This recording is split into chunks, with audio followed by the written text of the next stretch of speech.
Sick. Kevin's showing me some songs right now. And what is going on, guys? Today is Monday, June 20th, 2016. And we got a pretty busy day today. It's gonna be a good one. And we're ready to get started. Cue the intro.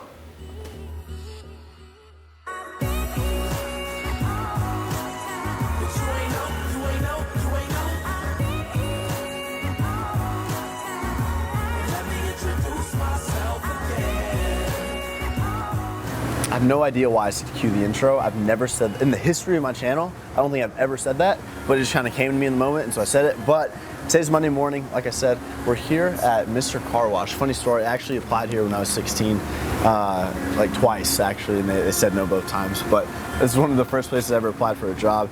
And right now, I'm getting the car wash because it's really dirty, and it's Monday, so I figure, you know, if you can dress nice, dress nice, get your car washed. It's just a nice way to get the week rolling, you know, on a positive note. And that's what we're doing. Also have to review some stuff, make some phone calls right now, so I kind of have like 30 minutes of dead time. So, not dead time, but I can sit down. Oh, it already got washed in. Now I might not even have time. It did that so quick. But this right here, a subscriber came by about a week and a half, 2 weeks ago, and he just graduated college or university, and he pretty much wrote his thesis on YouTube marketing. And so he used my channel as like a basis. So every single video I've ever done, every single stat I've ever accumulated over like the course of my entire YouTube career is on here. And it's incredible. Like there's so much information here. And he's got a bunch of collaborations, titles, all these like stats on thumbnails and what thumbnails are on the most and all this information. So I'm gonna review this, and also I'm trying to review some real estate stuff, which I will go over with you guys either later today or later on this week. But the car's already done. Now they're just gonna detail the inside and stuff. So I'll probably have like 10 minutes to kill here. All right, guys, finished up the car wash. Now I am headed back to the HQ because we have a team meeting with the employees, just going over everything from the gym to, we had our backpack launch, so going over the details there for the next few days, and just everything in general, marketing. We have another launch coming up July 31st with a ton of products, so we're planning that out now, and a lot to get done. But there's nothing like a clean car, you know, dress well, clean car, it just sets you up for success for the entire week. And that, you know, that thing for me, it's like keeping the car clean. It may be different for every single person, but find something that sort of makes you feel fresh and like productive, and do that thing every single week or every other week, and it sort of sets a tone for the week. So yeah, on the way right now, so we'll be there in about 2 minutes. See you in a second. Once upon a time you were my everything. It's clear to see that time hasn't changed a thing. It's very deep inside me, but I feel there's something you should know. I will never forget you. You will always be by my side. From the day we made it. Weeks, so. And let's just always be sure there's a variety of colors on there to sell. Really just like, I was looking at the architecture stuff for the next building, so all of it, like, ugh. My stomach is killing me, man. Oh, I don't know. I haven't eaten. I just had a bar this morning. I don't know what it is, man. It's not hunger though. Like, I'm not hungry. Feel focused. It's like, I don't know. It's like cramping. Dehydrated, maybe? Yeah, I think so. Well, I drank a lot of water this morning. It's been like 4 hours, maybe.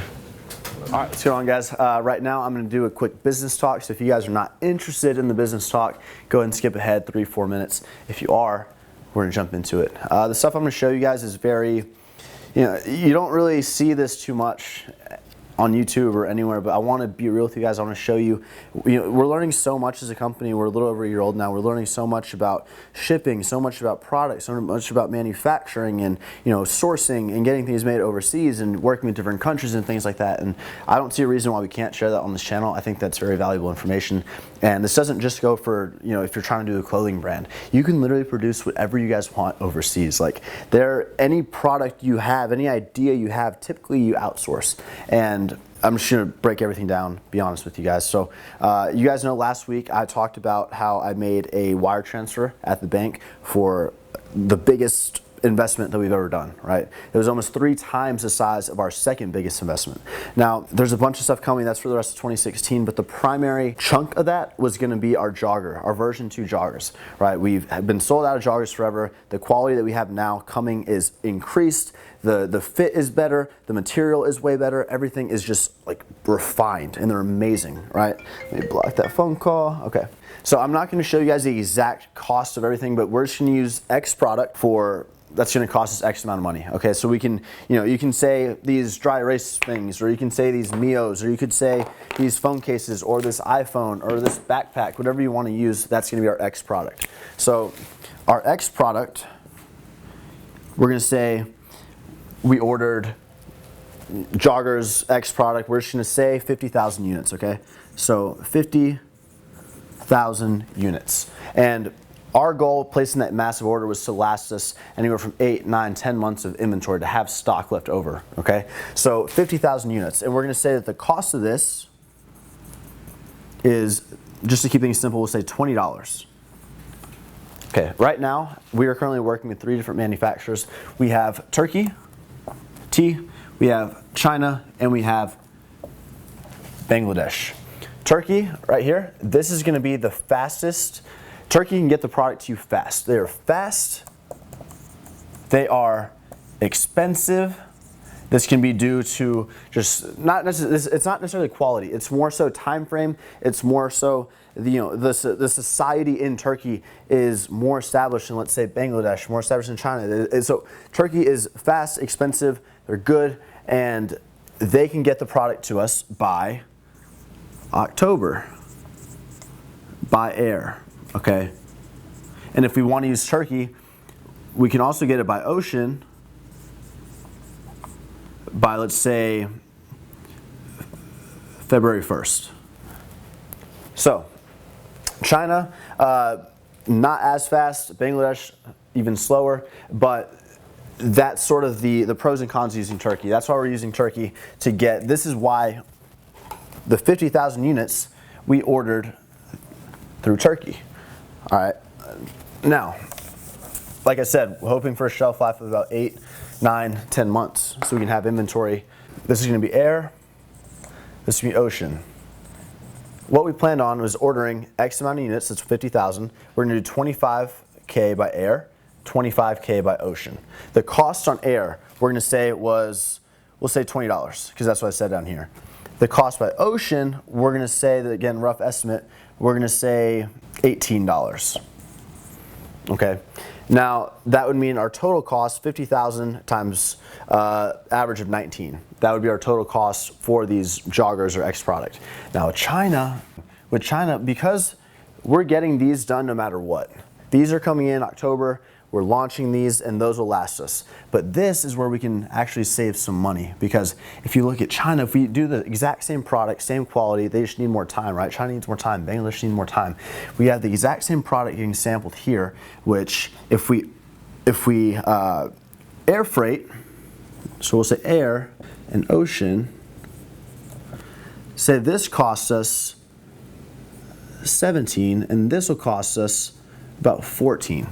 Okay, and we look at Bangladesh, man, maybe they can do it for, say, 16 versus 13. All right, now, pretty much I've been on the phone for like almost 2 hours now just figuring out how can we save some of this initial investment. So instead of paying an average of $19, how can we either pay, we'll say 16 or even $14 for the remaining 25,000 units that we want, so we can have more inventory and still fall within that February 1st restock. So essentially what I did is we canceled this order completely. So we're still having our product come in on time. We're paying a lot for the product, but instead of doing 50,000, we cut that to 25,000. And the remainder 25,000, we're gonna get samples made now so we can source through either here or here. So if we can get them for whoever we use for 15, you were looking at 18 to about 15, which is a $3 savings. So if you take $3 times 25,000 units, you're looking at $75,000 saved. for the exact same product. The only thing here is you need more time to do it. But these people will be able to hit that same time frame because we would order now, order sooner, and they would have production time. So just like this, by canceling this, by looking at other options, we're able to save almost $100,000. So you do this 2-3 times a year, and that's literally just cost off of your product. And so just really looking at options here, guys. This was applied this morning, and I just thought that, you know, just looking at options, looking at, okay, you got this product here, where else can you get it? Can you get the same thing? Can you get better quality? What if you allow yourself more time? And there's so many different variables that you look at to be able to capitalize on the investment. So that's what we did today. We're done with the business talk. Good morning. Bangladesh, we pay two things. We pay for our product price, and then we pay our shipping. Wait for you. Let's go eat at my house and we'll talk marketing and all that. Okay, that's good. Yeah. Okay, cool. Let's go. All right, guys. So I had a power crunch this morning. We're here at the house. Javon's making some food here with Kelvin. He's editing. I am having one Dannon Light and Fit Greek yogurt with 75% of a serving of this Nature's Valley chocolate oats granola, high in protein. And I'm gonna eat this first while my eggs kind of cool down. Here I got 5 ounces of ground turkey from Icon Meals, some salt, pepper, red onion, and 4 servings of egg beaters. So I can eat this. I'm gonna use some Frank's buffalo sauce on my eggs. I'm gonna enjoy it. And then we have a little meeting, Javon and I are gonna talk about marketing stuff. So that's a game plan. All right, guys, so for the last 6 weeks or so, you may have noticed, like, sort of in the background of these videos and everything, like, there's some stuff in the fridge. There might be some stuff left on the counters, and my man Frank over here has been staying at the house. So that has been a secret for like a month and a half now. He's got a new place. He's moving into mid-July, right, Frank? Yep. Badass place downtown, mid-July. But he's been staying with me in the meantime. So just wanted to let that be known. So. Yeah, if you guys ever notice anything, any noise or anything, you know, the dogs, Henry and Murphy were here while Frank was here. I wasn't looking after him. He was here with them. So that's here now. If you guys haven't subscribed to Frank, he's a trainer at our gym. Got a YouTube channel. I'm gonna link in the description box. Go check it out. Now he can start doing his full day meetings and stuff here and show the footage here. And it'll be nice and smooth, easy and real. So right now, Javon and Kelvin are doing some color correcting on Vegas, the editing program. My legs are feeling skinny in these leggings, and yeah, we're about to head back to the gym. All right, it's now about 6 o'clock. Made it to the gym. This is like, I haven't worked out this late in a very long time, but I'm about to get that lift in and see it back in bicep day today. I've got 1 scoop of Ghost Legend pre-workout right there. Go check it out if you're interested. And I'm gonna drink this. We're gonna head to the gym, hit 4 back movements through 4 back movements. We'll do 5 back movements. Nah. All right, you're gonna crop ready, Kelvin. Today we're gonna hit 4 back movements, 3 bicep movements. Is 5 back movements too much? No, that's good. Yeah, is too much. I think it's good. All right. So today I'm gonna hit 5 back movements, 2 bicep movements, so 7 total exercises, and then I'm gonna do. Immediately after the workout, I'll do 25 minutes of low intensity steady state cardio on the Stairmaster. That's a game plan. So as soon as I walk in there, laser focus. Are we ready? This is actually the new lounge room, guys. So this used to be the retail store, but we're transitioning into the lounge. So we got chairs in here, these little tables, make the pre-workouts in here, kind of chill. Still a work in progress, but it is progress. All right, just finished up that workout. Today was a back and bicep day. I'm gonna walk you through it. Started the workout out with the hammer strength. I wanna say it's a hammer strength high row. So what I've noticed on that, I'm really liking doing it almost like an active warm up. So I don't focus on going too heavy. I think I use a plate and a 10 pound on each side, and I worked in that 12 to 15 rep range. On that machine, I really focused on putting my chest at the pad, and as long as my chest is touching the pad, my back is upright, my chest is upright like this, I push my butt back I push my butt as far back as I can. So I'm really almost like really super arched, come here, and I pull downwards, and I almost lean, because I'm in this position, my body's like this, I'm actually leaning forward and pulling down, and I've been getting a really good contraction doing that. So there I did 5 working sets, 12 to 15 reps. Moved on to a, did I do row or did I do less? After that, moved on to the, what did I do after that, Kelvin? Do you remember? Lat Pulldowns. Which one? Lat Pulldown. Pull down. Okay, so second movement, we went to a lat pull down. Just the normal neutral grip, not super wide. Going wider does not mean wider lats, guys. Going super close does not mean, literally, I like going here. So say this is shoulder width on the grip. I go about 2 inches outside. I'll put my thumbs over the bar, and as I'm coming up, so I'm right here, this is full extension. Notice I could go way up here and lose the tension on my lats. So I like to get nice and engaged right there, keep the scapula retracted at all times. Come down, neutral grip, squeeze. I'm not using my thumbs, not using my forearms. Go up, boom, to that position. So not letting go right there, staying in that lock position and keeping that throughout the entire motion. Again, 5 sets, about 10 to 15 reps. For the third movement, I went a little bit heavier. So the third movement was a bent over dumbbell row. Used my belt on here.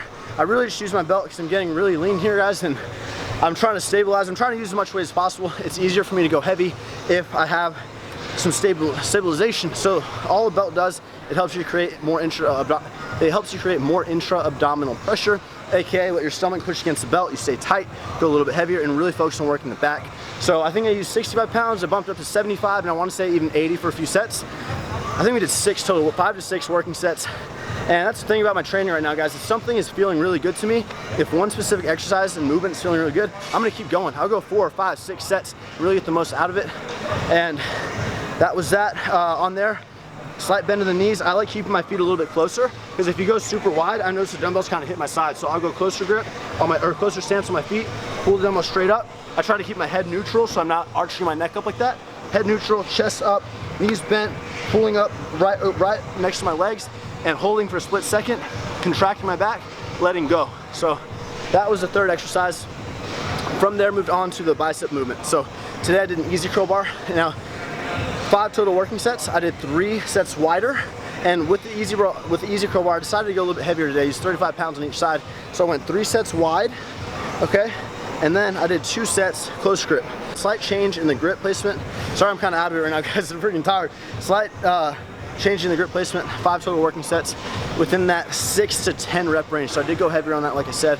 And after that, moved on to another bicep movement, which was, it's kind of weird, right? But you have to give it a shot. Just try it, give it a shot. Get 15-pound dumbbells, and instead of curling right here by your sides, what I did is I put my arms out right here. And because it's light weight, you can kind of stabilize it really well. So 15 pounds right here, slight bend on my knee, keep my arm stays in at this plane the entire time. Up, squeeze, down. Flex the tricep, squeeze, down. Feels amazing. You don't have to go super heavy, just focus on keeping your arm straight right in front of you. Lean into it, squeeze the bicep, and don't let your body rock. So 4 working sets there, and then I moved on to the final exercise, which was a back superset. Bodyweight pull-up. I was only getting between 8 and 10 reps, so my back is smoked. Superset with a cable row. I choose a straight bar. I did 1 set with an overhand grip, just coming out with the cable, going down slow, knees bent, chest up, head neutral, and squeezing. And I did 2 sets underhand. I like the underhand a little bit more on that one, but I still did 1 overhand. So 3 working sets on there. With the exception of the superset, everything was about 5 sets. That was the entire workout. I'm not feeling too great right now. I've got 30 minutes of cardio coming up right now, but powering on through it, doing my best I can, doing the best I can. And I think like one thing I'm starting to notice, especially today, is that like, I think that, of course, the dieting is kind of affecting me and everything, and just dropping a lot of weight, staying on the macros. It's already been over 12 weeks in the deficit, so it's definitely taking its little toll, but I'm doing my best to be aware of everything, not get frustrated. But you know, it's difficult, guys, with all the manufacturing. You got Alphalete, the clothing business, you have Alphalete Athletics Gym, Alphalete Performance over here. You got the memberships, we've got future plans we're doing over there, the YouTube show. There's a lot going on, and so I'm really just focusing on putting my thought into like one thing at a time. And it's becoming, there's so many things going on that it's hard to shut everything off when I'm ready to work out. Like even if I put my music on and everything, I'm not on airplane mode right now because my music's on Spotify, but I need to put it on airplane mode, like make a playlist and download it, because I'll still get like phone calls during my workout, and it just throws me off. So I'm gonna do that like this week, and just really focus on taking all the steps I can to be sure that my time in the gym is not disrupted, and I can really just focus on what needs to get done and minimize the distractions. So that's where I'm at right now. That's what I'm gonna focus on the next few days. But I want to thank you guys so much for watching. Freaking love you all. And we're about 5.5 weeks out right now. Feeling good. So we're gonna kill it. See you all tomorrow.